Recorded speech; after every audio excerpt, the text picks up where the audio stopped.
Moving on to Wehrmacht balance changes, and we're starting out with their bunkers, which have received a load of changes. First off, a cost reduction, going down to 175 from 250. Build time increase though, going up from 20 seconds to 35, which I don't think matters too much in the grand scheme of things. On top of that, the upgrades to the repair bunker and mid bunker going down by 15 munitions, and the mid bunker has casualty clearing now. So this is a huge deal, you know, same as the US forces, medics run out onto the field, collect casualties, come back, get free reinforcements. So, I mean, this is pretty cheap, honestly, compared to base healing, and it doesn't cost you any fuel, so it doesn't slow down your tech. The extra manpower cost is going to pay itself off after 2 casualties get reinforced. So, I would probably suggest in most situations just building this mid-bunker instead of going for base healing, especially in 2v2s. Here we are on Campbell's Convoy. You can see the aura healing on this very large, easily covers both teams, both players' bases. So, yeah, especially in these mixed Axis teams, this is huge. This is going to make Axis way stronger in these team game scenarios, being able to share healing like this, and get the free manpower throughout the rest of the game.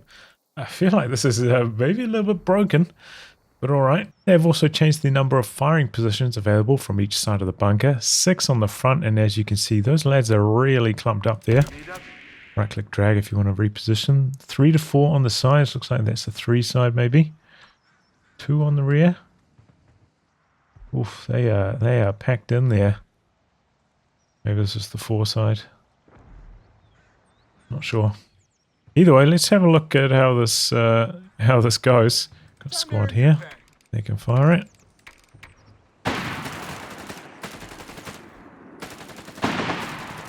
I mean, they are really stacked on top of each other in there. That looks so funny. But one thing I will say is, you know, now with the reduced cost, like maybe it'd actually be pretty good to put a machine gun inside a bunker.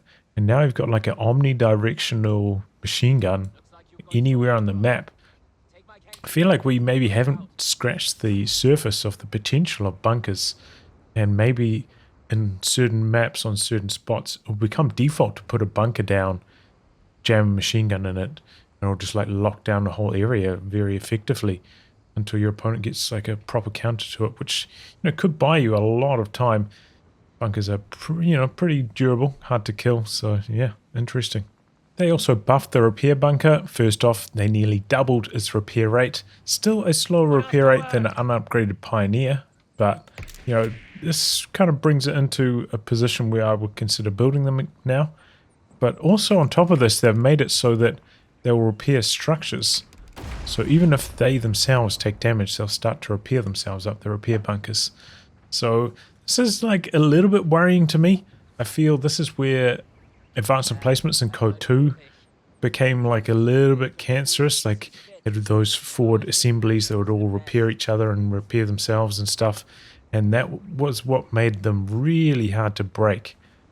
So this or self-repairing and stuff is a little bit concerning to me. Another defense that's been changed is the fighting nest. Now it only costs 50 manpower to produce, which is really cheap. Comes out reasonably fast, especially if you're building it with the coastal reserve squads. It's actually very durable. There's 640 health, so this is quite a lot of health to chunk through. They also changed the amount of firing positions. 6 from the front and sides, 4 from the rear. So offers you a lot of firepower out of most sides, along with that garrison bonus. This is a real handful to deal with in the early game. Like doing a move like this, pushing onto your opponent's cutoff, jumping into it, building one up here, and then you have the officer to try and zone out any team weapons that can try and push this. I had Alpern do this to me the other day, and it was a real handful to deal with. And it's not about holding on to this spot for the rest of the game. You know, 50 manpower, it's a small investment. Hold on to this point, cutting off their resources for like 2 minutes. Mission accomplished. It's really, really strong. And say if you're a US player, you don't have access to a mortar, and maybe you don't have a anti-tank gun yet. It's tough. It's tough to deal with this. So yeah, fighting nest now. Again, I feel like this is maybe an area where we haven't scratched the surface. probably going to see a lot more of these in the future. And you could even make networks of them, you know, say if this gets barraged, you just pop out, build another one next door, and just jump from side to side, similar to how Brits did with the trenches in COH3. The 251 and its upgraded variants got buffed, acceleration going from 2.5 to 3, which is, you know, decent.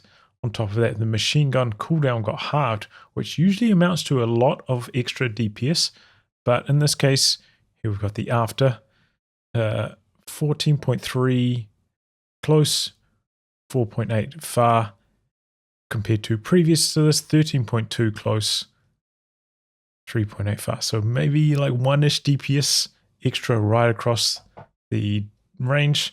Not really as big of a bonus as I was expecting, given that change.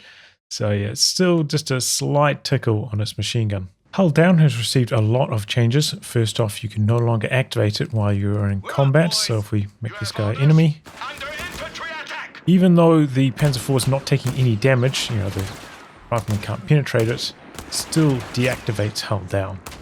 And I think it's a 5-second wait afterwards.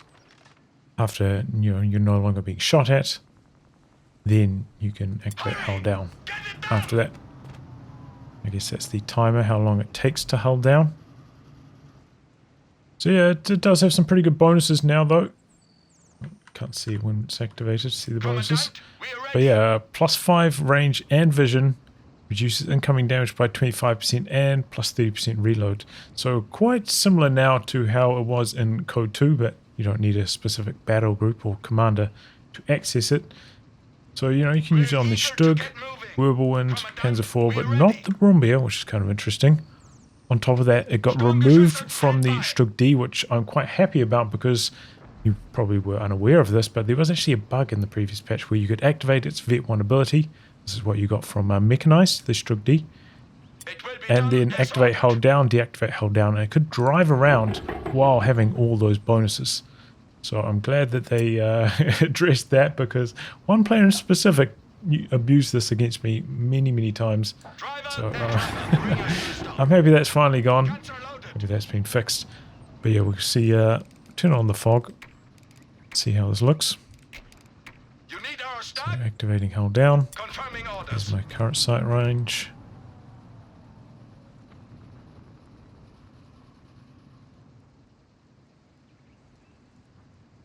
And boom, a little bit extra. Like it was maybe 4 instead of 5 extra sight there. But yeah, it looks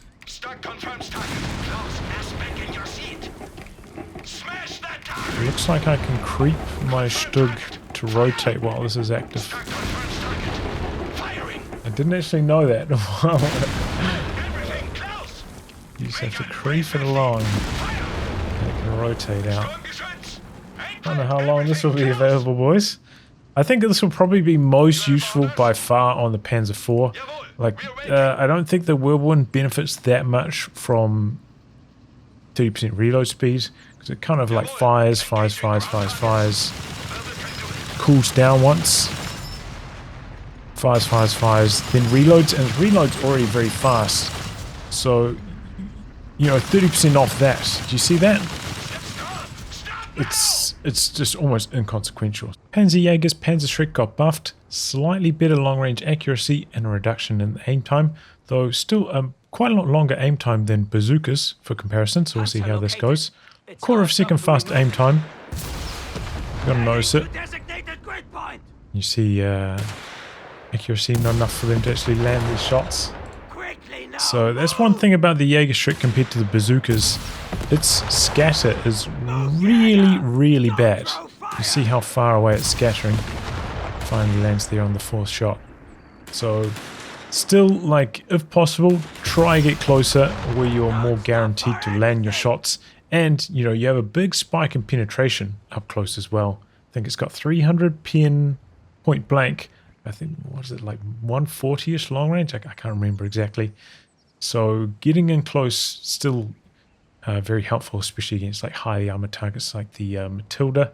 Though in return, you know, they'll be more likely to hit your squad. But it's a different story. On top of that, the scoped rifles that they get from the recon package also had a long-range accuracy buff, which I think is overall fine. This upgrade hasn't been that popular.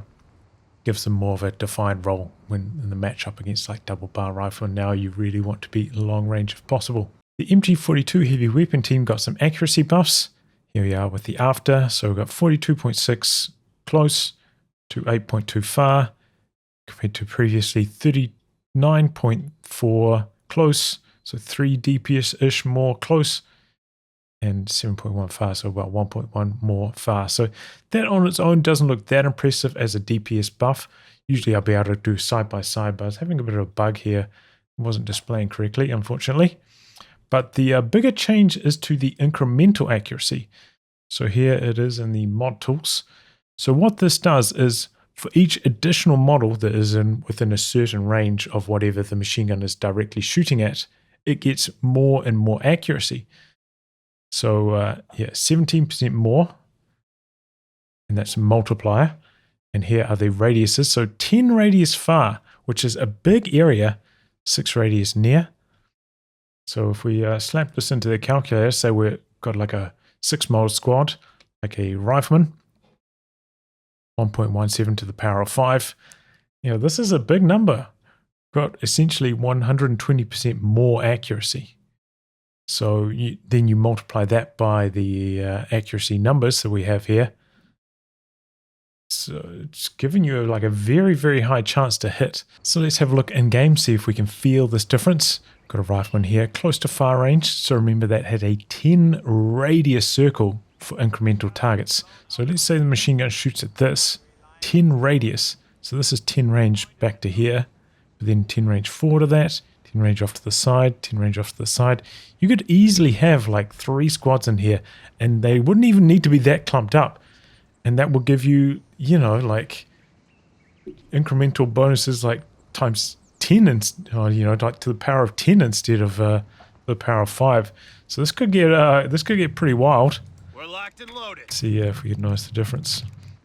Of course, you know, when a unit gets suppressed, now they've got received accuracy bonuses. They're not going to take as much damage. I'm not going to get hit as much.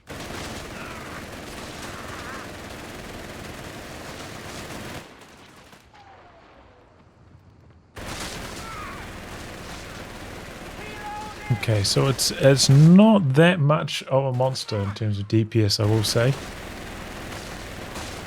Gonna have to wait until it gets pinned for like quite a while before this really kicks in. And there we go. I think the pin bonus is worn off now, so now it starts to rip in.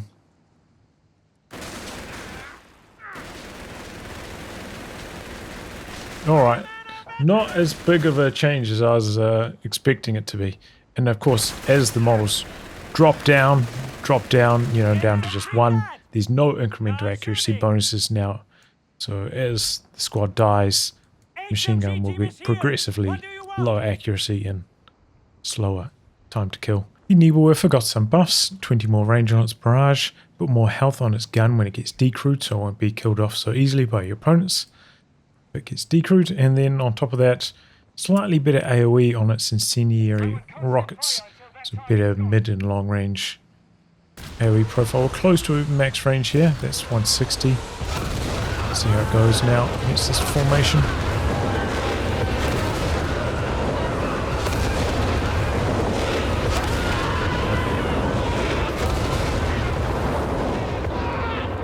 Seems pretty good. I will say one thing about the Nebelwerfer, a lot of overlap between the incendiary rockets and the white phosphorus. These two do really struggle to distinguish or separate themselves from one another. Pretty rare that you'd want to go for the phosphorus over the regular incendiary, I feel, especially at a cost of 40 munitions. For Wehrmacht tech, now if you want to construct the final stage Panzer Company, you have to go for either Luftwaffe Company or Panzergrenadier Company. You can't go straight to that from Infantry Company. You need to go for one of these 2 intermediate stages of tech first. So initially I was maybe a little bit sad about this, perhaps limiting some of the tech options for Wehrmacht, but then I realized, okay, you don't need to upgrade medical station to get healing anymore, you can go for the medic bunker. And maybe this was leading to just crazy fast Panzer Company rushes. So I think that's what happened here. They realized that with the med bunker, the rushes were just too strong to Panzer Company now. Pioneers got a near cooldown improvement, improving their close range DPS. So now they're at 14.3, used to be at 12.7. So it's about 12% more DPS.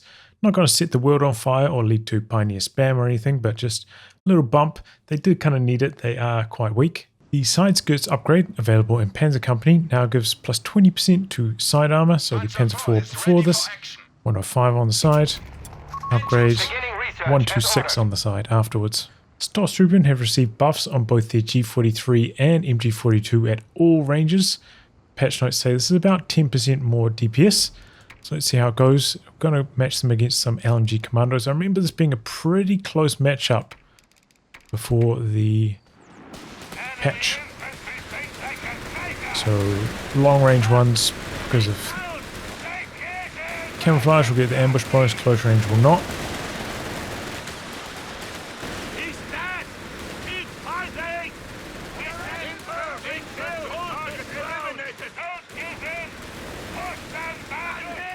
So pretty close match. I mean, definitely a sound win in close range for the Stos. Stos do come online earlier most of the time. Though, you know, with the combat group change in Mechanized, which I haven't covered yet, but they come with the Strug D. You will get the Stos earlier, maybe at a similar time to the LMG Commandos. And it looks like with this bonus now, the Stos are going to win long range 100% of the time, even with the ambush bonus on the LMG Commandos. So this is, I don't know, like, were Stos that bad they needed this buff? I'm not sure. I'm not sure. It's not a blowout long range by any means. I think the Stos do win by more convincing margin close. But yeah, especially when you can merge into them to get them for cheap, and now you're going to get free reinforcements from the med bunker. I hope this isn't too good for the Stos. Hope they haven't buffed them up too much. The Stosstruppen ambush package also got buffed down to 30 munitions from 50. This is the one that's in Mechanized Battlegroup, so we've got a bit of a test here. STG Stos versus Commandos, point blank. Let's see who wins. Also got 10% more damage, just a flat damage increase on the Stos STG.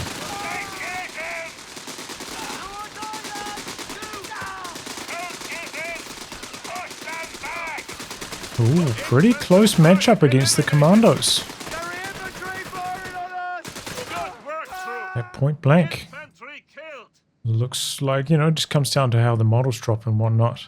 Interesting. The Brummbar got some buffs, coming down in fuel cost by 10. Also got some AoE improvements to its mid and edge AoE. So let's see how it does against a rifleman here. Should try just attack grounding right in the middle here.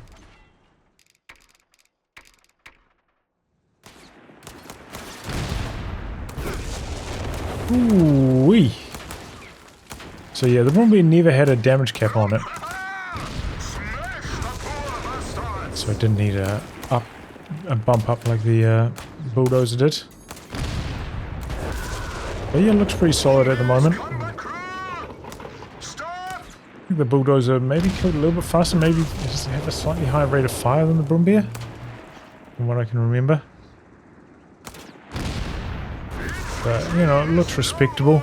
Brummbar also got some penetration buffs and does 50% deflection damage now.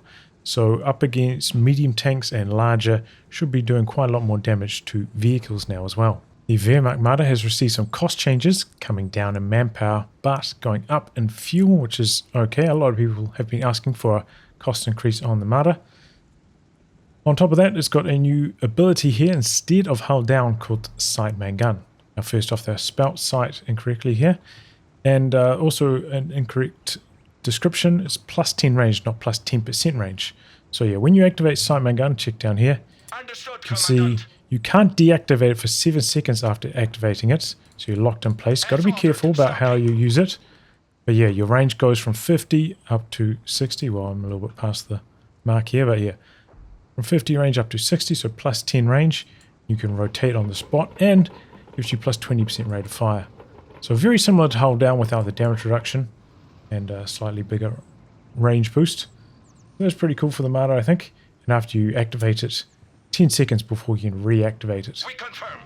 So yeah, I'm pretty excited to see how this goes with the new ability. There have been a few changes to the Luftwaffe Battlegroup, starting out with the Falchion Pioneers and their build menu.